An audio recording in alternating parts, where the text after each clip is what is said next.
Pilipinas to iyan. Maraming salamat at magandang gabi po sa inyong lahat. Let us continue upholding, defending, and protecting our Constitution. Maraming salamat at mabuhay ang lahing Pilipino!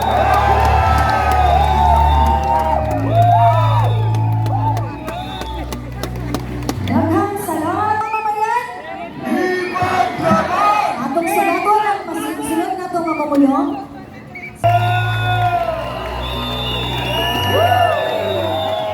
Mabuhay po ang mga magigiting na taga-Dumaguete!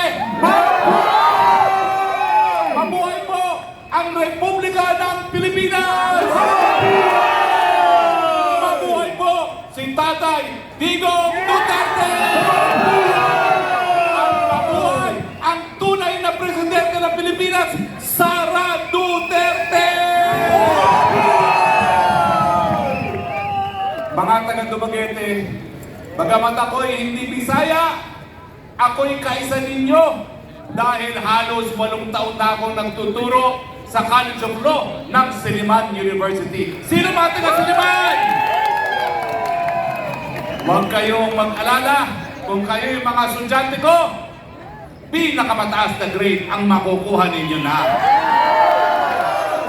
At ng rally permit ng mga politiko, nagpapakita na pinaninindigan ninyo ang karapatan ng malayang pananalita dahil ang ating rally permit galing sa saligang batas, sa Bill of Rights, hindi sa politiko.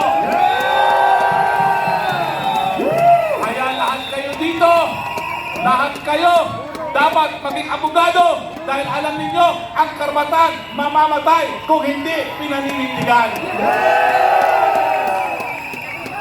Alam nyo, dahil alam nila, hindi sila iboboto. Baka naman meron ditong botante ang Tambaluslos. Boboto ba kayo kay Tambaluslos? Dahil alam niyang wala siyang boto. Nais ko ba malaman kung ang presidente ay gumagamit ng pulburon? Sigurado mo kayo? Eh, ang sabi niya ng tinanong, ang addict.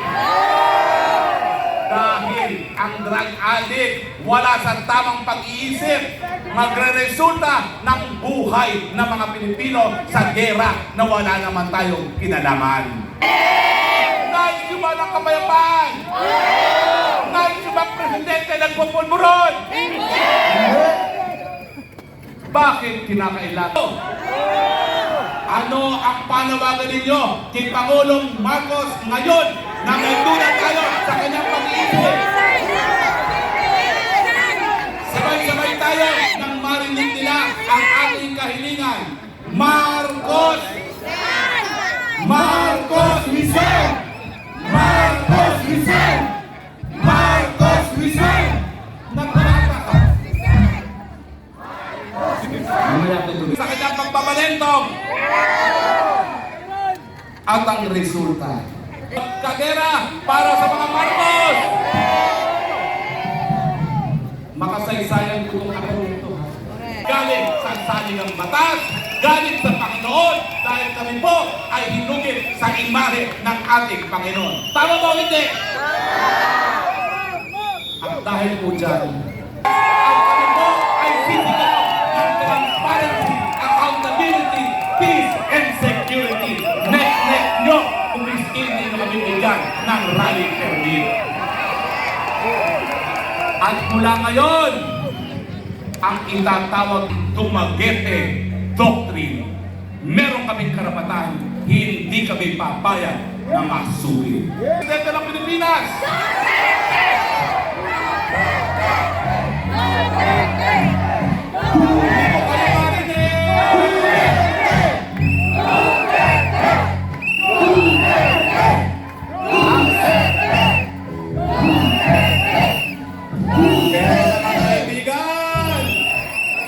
Bago tayo tuturo ng mga galaw. Pwede ba yun? Mga kaibigan, Rodrigo Roa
para ma-warm up natin silang lahat. Alam ko mainit na, pero kami taga-Davao nandito. Diyan ba? Saan ba? Walang... Okay. Lapot din. Alright, ladies and gentlemen, for some songs, okay? Please welcome Dulce!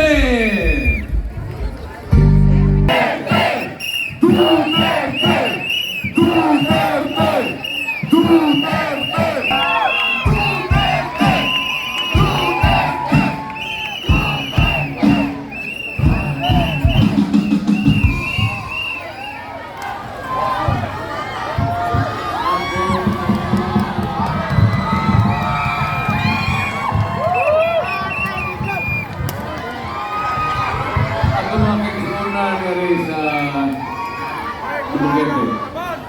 Maayong gabi kaninyong tanan. Salamat kung dako nga niyang ambag mo rin sa atong kamay istorya ng kung sa kinabuhi o kung sa'y maayo para sa atong nasod, para sa atong mga anak, o para na atong tanan.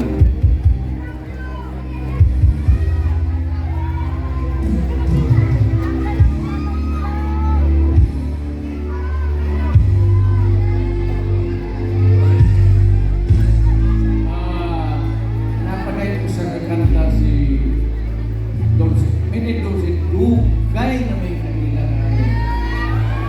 Unang siya ay akong kuhaon, yun nga mo basta na ay rally-rally ang tapok-tapok, madarima sa Dumaguete o sa Davao o sa laing lugar. Amo ko siya man yun. Esperado ko. Kung ang tinig mo buhay ang Pilipinas. Mabuhay! Isang lahi lang tayo. One nation. One race. Ay,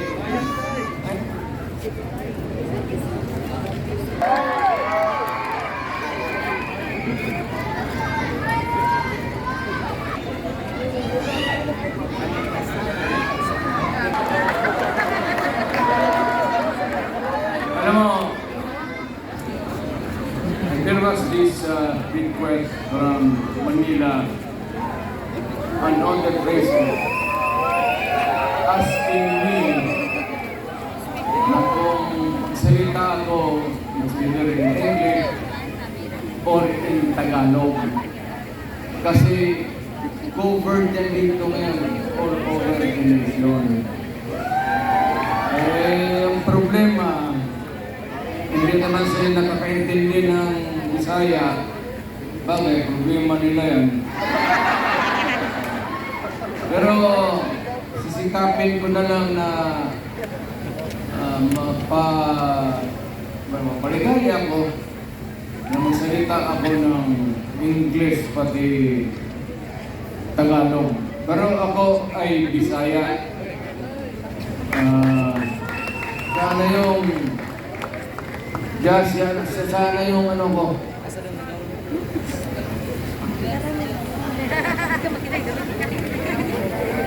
Yung sabihin ko sa inyo, what brings me to you tonight? Retirado na ako. Sa presidente na ako. Sa habang panahon, naging ako ng Davao. 23 years. Plus 6 years. Wala na akong mahingi sa Panginoong Diyos kung ano pa ng biyaya na ibigay niya sa akin. Sabihin ko na sa inyo at sa lahat, ako na po'y handang mamatay. Tapos na po ako.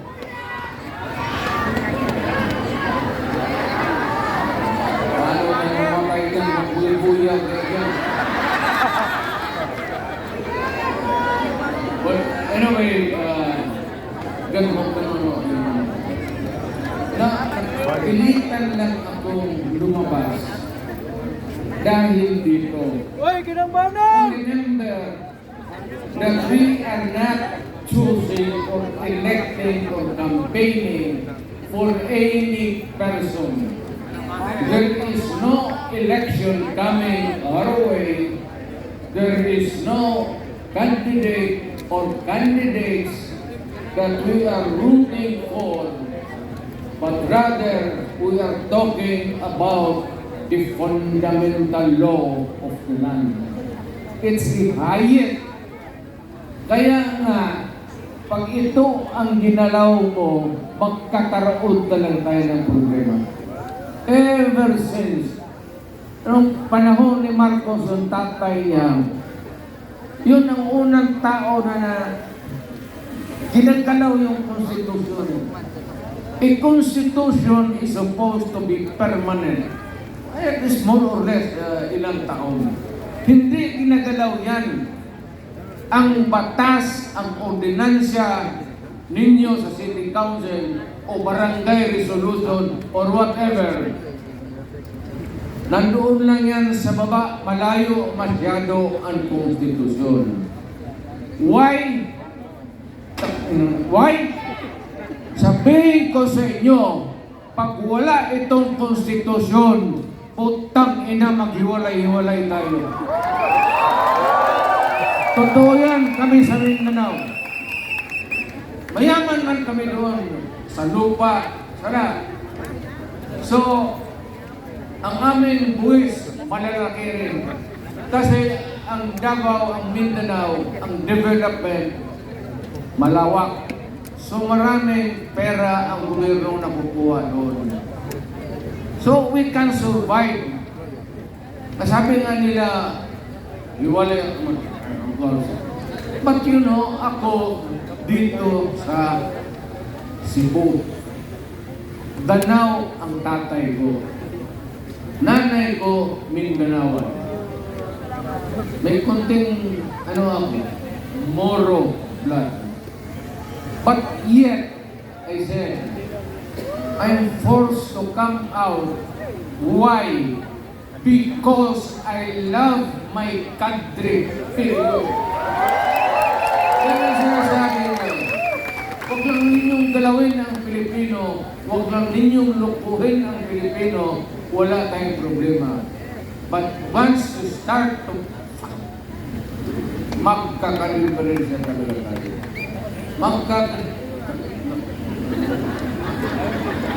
Kasi mga Mindanao, lumilipad ako kung saan. Nagkadarali naman kami sana sa mga lugar.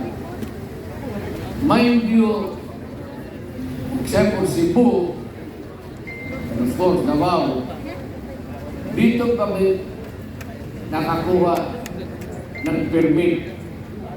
Although, nirevoke kasi sa Freedom Park bansa na tayo.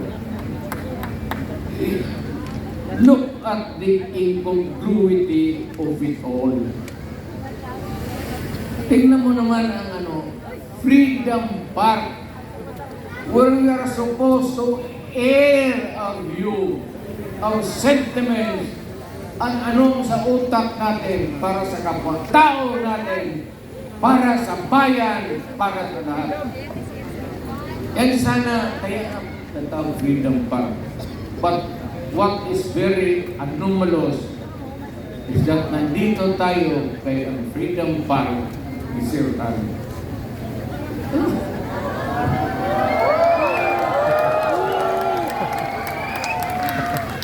Sa katagal-tagal ko pagkamayor, I never did it. Sinong gustong mag-rally doon? Maranao, Maguindanao, Moro people, Miswari, nasyonalista, liberal, Pilipino election. Gamitin nyo. Huwag nang permit. Sa Davao, walang permit. Mamili lang kayo doon sa caretaker sa plaza. anong araw na bakante itong plaza? Magpa-schedule kayo. O sige, amin itong araw na ito. Inyo yan. Bakit? God damn it, this is a public place. Hindi ito may-ari ng syudad. Hindi ito may-ari ng tao. Ang may-ari nito ang buong Pilipinas. Kailangan ipasok ninyo yan sa utak ninyo. Kaya tayo pamahalan dahil isang dahil na magkamukha tayo. Kay Maranao ka, kay Maguindanao ka, galing ka Manghulo, meron man dito, maraming mga silang mga muro. Tingnan mo, kamukha mo. Why? Because Malay. Malay tayo, Malay race. Kaya lang sa hulo, pumasok yung evangelist ng Islam. Dito naman sa Leyte, pumasok itong Magellan. Nakialam sa ating bayan. Ang masakit nito, pumunta sila dito, ayaw ko namang and they stayed there for 400 years. Utang ina. Gaano katagal yung 400 years? Alipid tayo sa sariling bayan natin ng mga Banyaga. Pagkatapos ng Espanyol, pumasok ang Amerikano.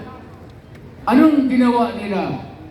Yung lahat ng magagandang kahoy natin sa bukid, lahat ng minerals na nakuha nila na madali nilang hukayin, kinuha nila. Anong iniwan nila 1945? After the war, hindi man sana tayo kasali sa gera na yun. Hindi yung mga Amerikano Nandiyan yung base. Kaya ngayon, kita mo kung saan sila naglalagay ng harap ng China si EDCAP basa. Alam mo, pag nakagirap, pagputok lahat yan. Alam mo, ang China, basta ganun lang bright yan. Ang missile na yan nakatutok na sa Pilipinas. Kaya, hindi ako galit sa Amerikano. Ang mga... May anak ako na American citizen. Wala akong tao por tao, wala akong problema. Ang problema ninyo, Amerika, kayong noong mayayaman at mighty, may mga armas, pumunta kayo dito sa Asya. Yung maliliit na kinuha ninyo, conquer, ano rin. Yan ang history mo. Ngayon, okay lang. Binigyan tayo ng Independence Day.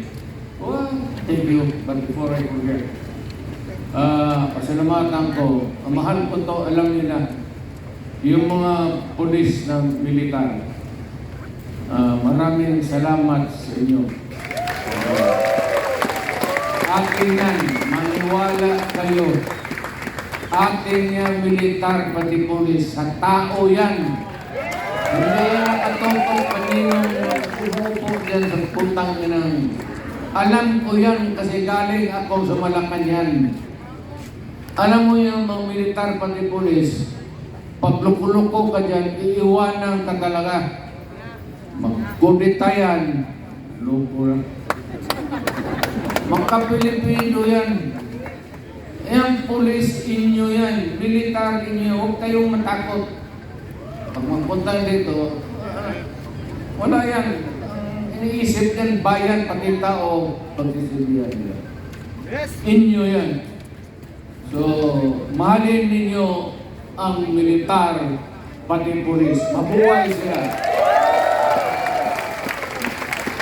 Kasi kung wala yan, matagal na tayong kinain doon sa South, ang insurgency, at dito naman, itong komunista. Ngayon, Ngayon, medyo wala na. Sana, mahina na lang. So, pasalamat tayo sa servisyo nila. Balik tayo doon sa independence. So, ganun pa man, perfect na sana.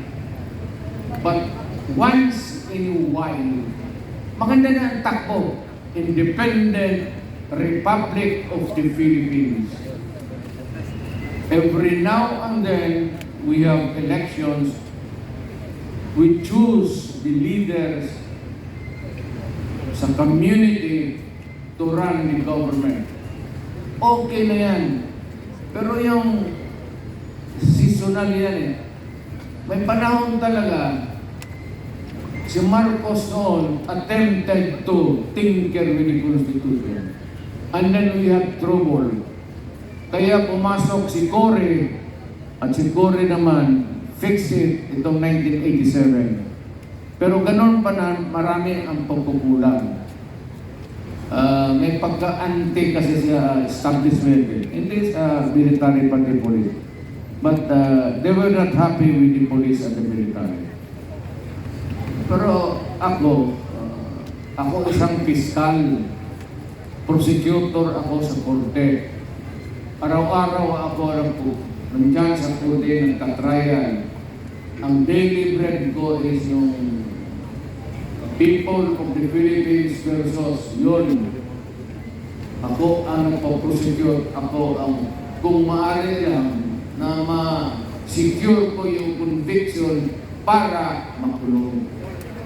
Pero yung mga masasamang tao, noon, araw-araw ako nagpapagod. Pero yung komunista, medyo, ako, kasi prinsipyo. Pero kayo itong mga kidnapper, hold-upper, man-rape, tapos hold-up, kunin yung pera, patayin pa. Eh, ibahin itong komunista. Iba yan. So, prinsipyo lang yan yung away natin. So, wala masyado akong problema niya. Pero nung mayor ako, naging pag-usap ako sa kanila. As a matter of fact, yung liderato ng NDF, yung Politburo mismo, yung mga top leaders, nung presidente ako, niyaya ko yan sila, kumain kami sa Malacanang. Alam ko, ang military, pati police, hindi nasayan. Kasi yawa niya. Huwag malibay. Kasi may patagalog tayo, di naman tayo Tagalog eh. Siyan. Pero sabi ko, kailangan kong gawin yan para magkaroon lang naman ng kunting dialogue. At kasi kung wala kasi communication, hindi mo matawagan pa rin. Pwede bang umalis ka na muna dyan sa barangay na yan? Marami ng civilian na nadali eh. Maghanap na lang tayo ng ibang lugar para magpatayan. Ganong pakiusap. So, yun ang filosofiya ko sa gobyerno. Ako nag-retire, ayaw ko na. Sabi ko, ayaw ko na talaga.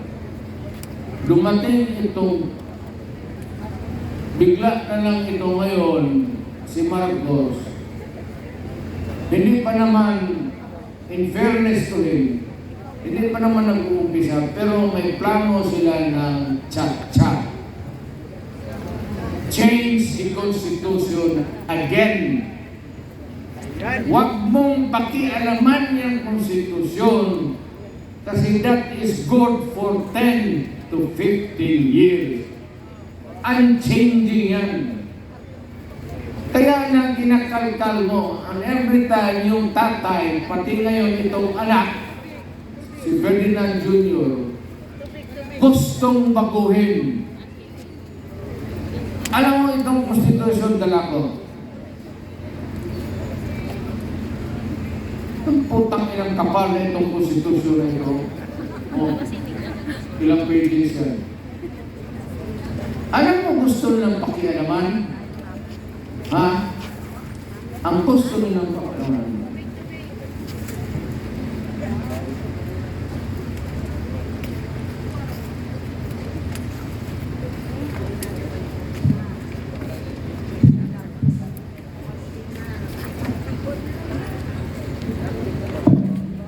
Bago sa lahat, palaalam ko lang, lahat sa gobyerno, mayor, gobernador, o sino man, may page lang dito,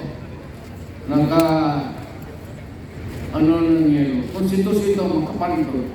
Ewan ko ba yung page. Pero itong linya na ito, this is the only thing that I would like to talk to you tonight.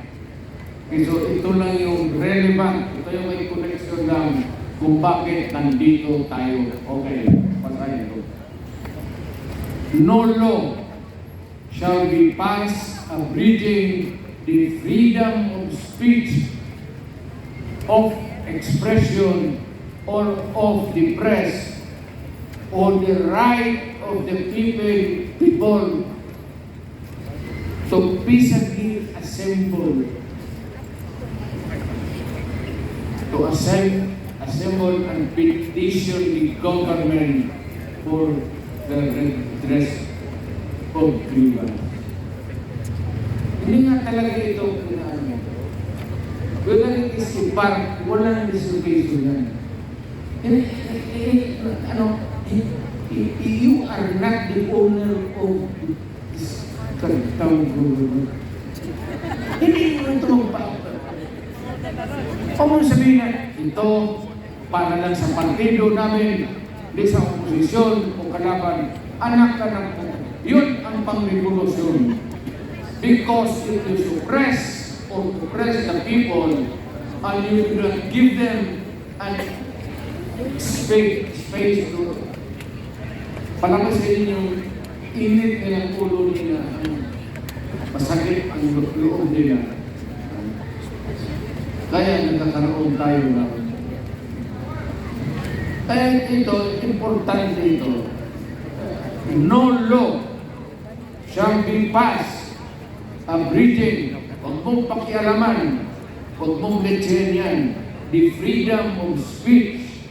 Hindi ka pwede mapagilan. Pag sumubra ka, malaylo ka. Alam mo, kung dito ngayon, magsalita ako, hindi mo akong tawagin mapunod kayo. Ito lang pwede mong sabihin. Ito yung freedom of speech. Sabi ako nito, anong sasabihin mo? Basta may sabihin ako.